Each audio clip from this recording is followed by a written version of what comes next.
Hey, and welcome back. It's Mike St. Pierre from Nonprofit Productive. Thanks so much for taking the time to listen to this podcast. This is podcast 32. Let me just double check that. Pretty sure we're on 32.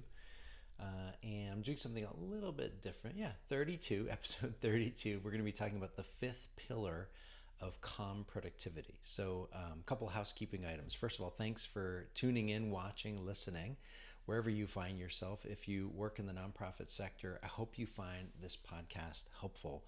I'm passionate about productivity, and I really want for this podcast and this show to help you improve your productivity without losing your sense of purpose. There's so much conversation today in wherever you work, whether you work in the nonprofit space or the for-profit space, or you work in ministry, whatever, education, schools. There's so much conversation today about hustle culture, about a side gig, about getting ahead, about just, automation, all this stuff. And this podcast is not that. This is meant to be the opposite of that, the antidote to that. And so that's why we're talking about calm productivity so often. Anyways, we're going to be talking about the fifth habit of calm productivity, and it's what I call reflection. And I have three simple strategies for you to build more reflection into your everyday life. Before we do that, a couple things. One, if you haven't subscribed to my newsletter, just head on over to nonprofitproductive.com/newsletter. It's called Studio, and I think you'll find it helpful. Second, I've re-released with my big staff, I've re-released a new lead magnet, and it's called the Ideal Week Template.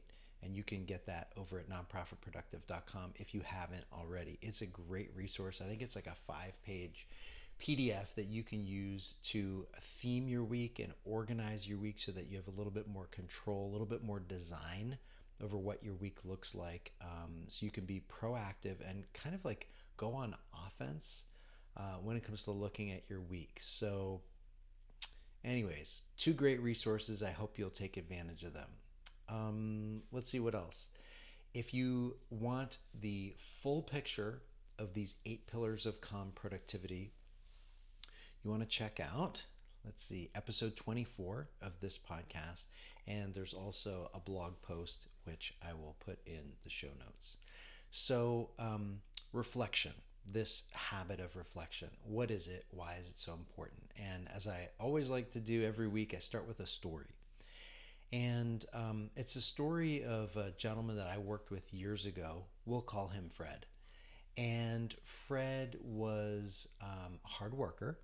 Fred had good personal habits in terms of when he showed up for work and all that. He had good stamina. He was not afraid to work hard. Okay, so you see where this is going. But the one thing that Fred lacked was self-awareness. And he was just not a very reflective person. He was a guy that you gave him the list of tasks to do. In this case, he was a teacher. And he would do those tasks. He would do no more. And he was very clear in saying no. If you asked him to do more, he would just be like, nope, this is the list of things you gave me to do. That's all I'm paid to do. Okay.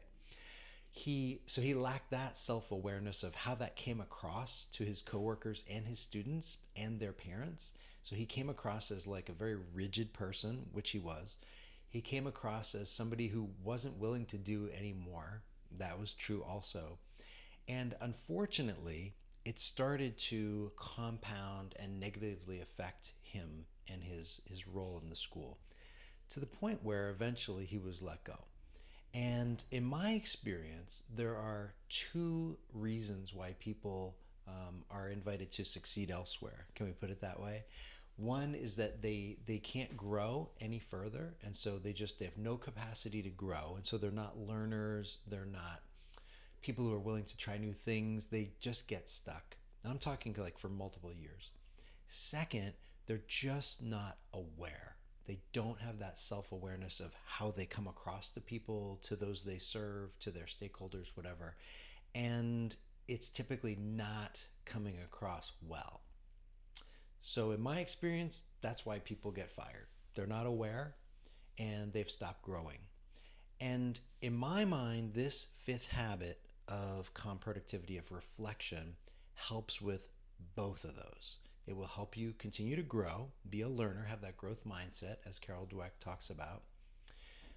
And it will help you to have self awareness, greater self awareness on a daily basis. So, let me give you 3 strategies for being a person who is very reflective.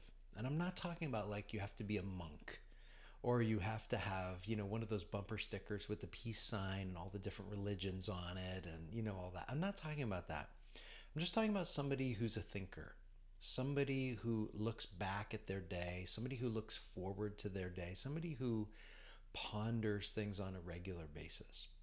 So, the first strategy that you can use on a daily basis is journaling. I get it. If you're a guy, you might be like, I don't want to use a diary. So that's why we say it's about journaling. And maybe that comes across as kind of sexist. It's not meant to. But Apple just released their brand new journal app. I've used the app day one for many, many years. I have thousands of inputs into that app. And journaling is just simply getting things that are up here and getting them out. I very rarely look back over my journal entries. I'm just not really that interested in it. I use it purely for practical reasons. I just want to get things out of my head. Sometimes I use it to pray. Most of the time, I'm just using it to get things out of my head. And I find that that is very powerful. It helps me make sense of things. Sometimes I'm making connections to things. It's taking some stress out of my noggin and getting it out into the world. If you are an introvert, you have probably a lot more head noise than extroverts do. Extroverts tend to live out here, introverts tend to live up here. And so journaling can be particularly helpful in that case. Helps you be more reflective. Maybe 90 seconds, 2 minutes, 5 minutes, I don't know. I use it as part of my morning devotions, my morning routine, but I find that to be very powerful. Maybe you're a person who finds journaling to be something you do on the go. Great. Maybe you do it before bed. Fantastic. Maybe you are speaking into an app of your choice. Maybe you're using a notebook that with a nice fancy pen. I'm not sure it matters. I think the thing is just it's a strategy that will help you be more reflective. Second, going on an annual retreat. I am not a good role model in this regard. I need to do a better job of that. I want to do a better job of that. I hope that I will do a better job of that. But taking an afternoon away in nature alone, very powerful. A day, an overnight, a weekend, even more powerful. So this is something that can help you be more reflective. And there's all kinds of things we could say about that. Each one of these strategies we could have a whole podcast on. The third strategy is what I call a rule of life. And I've talked about this before in the podcast and I've written about it. It's just simply this idea of one place that you refer to regularly, which has a list of, could be your mission statement, your personal mission statement, your set of values, maybe big ideas that you're thinking about, maybe quotes, and you just can review it, in 2 minutes, 3 minutes, something like that. I have that in my digital task manager, and I really enjoy referring to that again in my morning devotions, my morning routine, a couple of times a week. I like to say that I look at it every day. I don't. I look at it a couple of times a week, and that seems to be enough for me.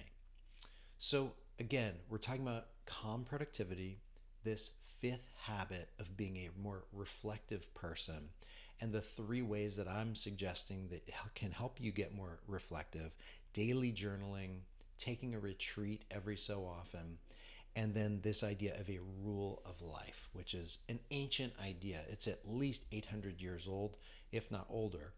So we're following ancient paths in doing these things. These are not new inventions. Silicon Valley has nothing on, Saint Benedict, who created the rule of life almost 1,000 years ago. Do you know what I'm saying? So these are ancient practices that clearly have forged some powerful grooves in the arc of history. So why wouldn't we take advantage of these as well, which it will help us be more reflective and then we'll make a difference in our productivity and our everyday work life. So I hope you found these helpful. I haven't used a script for this particular episode because I just wanted it to be more personal and more just between you and me, whether you're listening to this in the podcast version or you're watching this on YouTube, whatever. But these things work. They really do. And I'd say if you're thinking about, gee, what's my homework assignment after this particular episode, start journaling. Consider and schedule time away, an afternoon away, or even a full day for a retreat.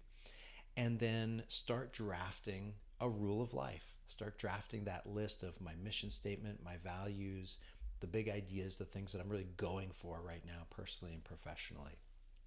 That's it. You can do all those things, and guess what? They don't cost a penny.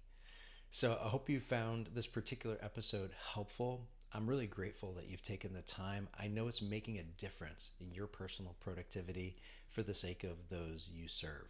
I'm Mike St. Pierre for Nonprofit Productive. Thanks so much for listening and watching.